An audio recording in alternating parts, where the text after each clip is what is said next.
said, Cliff, I want to be a good pastor.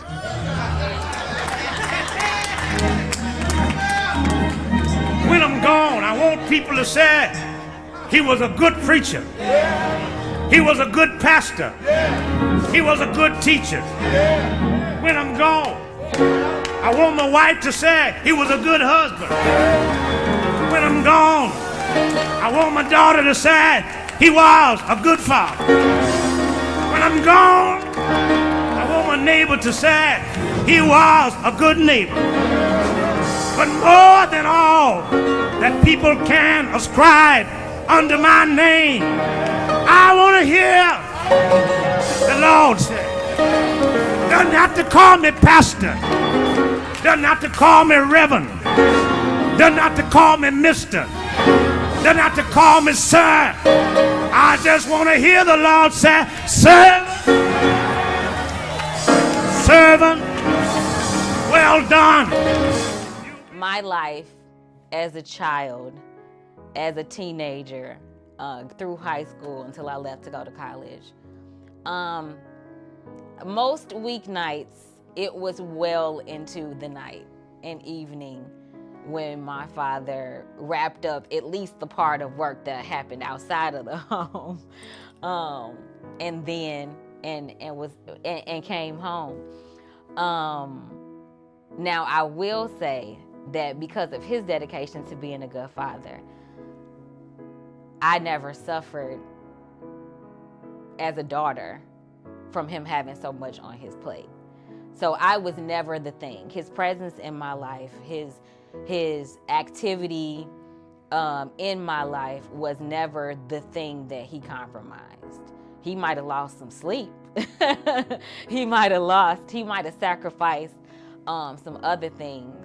One of the things that I'm really proud of him about doing, even later in his career as pastor, in terms of how to balance family and life balance, was the initiative that he took to create the Alive program with Rush Hospital, a program that he helped pilot to take clergy from different churches and show them how to prioritize their own health.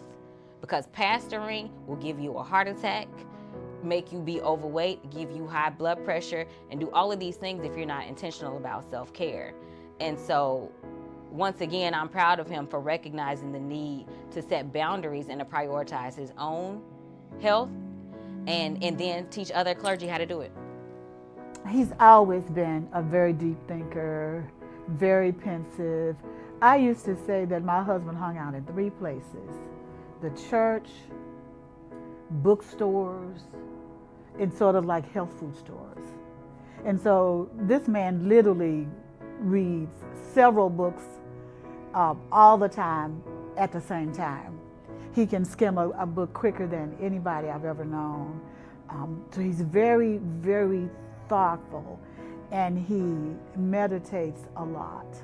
And so it was very clear to him that there were significant differences in not just his personality and Reverend Fowler's personality, but he had also been around enough,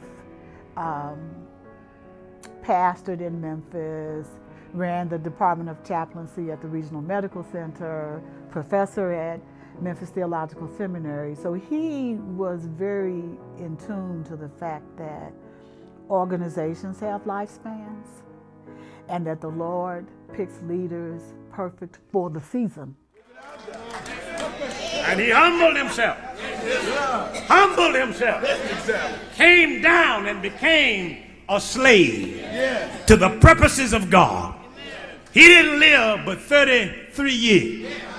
He didn't live but 33 years, but 2,000 years after his death, folk are still getting saved in his name. When you give it up for God, God stamps eternity on your legacy and on your work. Well, I think it's interesting. I think for me, my first ministerial obligation is in fact to my family. The family God has given me. so that, and I know that ministry is an awesome challenge with huge and heavy responsibilities, and it's easy to get out of balance. It's easy to get out of balance in terms of being overwhelmed with the responsibilities on the ministry side, so that you are not maybe not as in tune or as sharp as you, or as balanced as you might need to be able to be successful in your family life and all of those kind of things.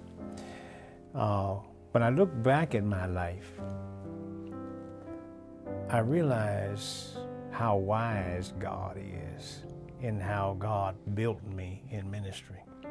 In order to help people deal with their own imbalances, I had to learn how to deal with mine. And part of the emphasis of the training is learning how to live a balanced life, even in ministry. So I brought that into pastoral ministry. And I learned early on that I could not burn myself out simply in serving other people and not taking care of my own heart and my own family. So we worked hard, and Barbara was a part of that process all along the way. So that was part of our value system. And my daughter, you know, I made the determination when she was born that I would not have a relationship with my daughter through my wife, that I would have my own relationship with her. So that meant I had to put her pretty high on my agenda. 60 years is a long time from the singular perspective of an individual watching life. 60 years is an amazing short time when you're looking at what God has done over an immeasurable amount of time. So it depends on your perspective, how you come at.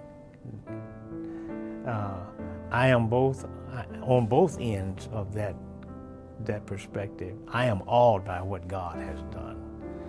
You know, I think when I try to write my resume or bio and start listing things that have happened in the time that I've been in the portion of my portion of the 60 years, it's incredible. I said, did we really do all of that?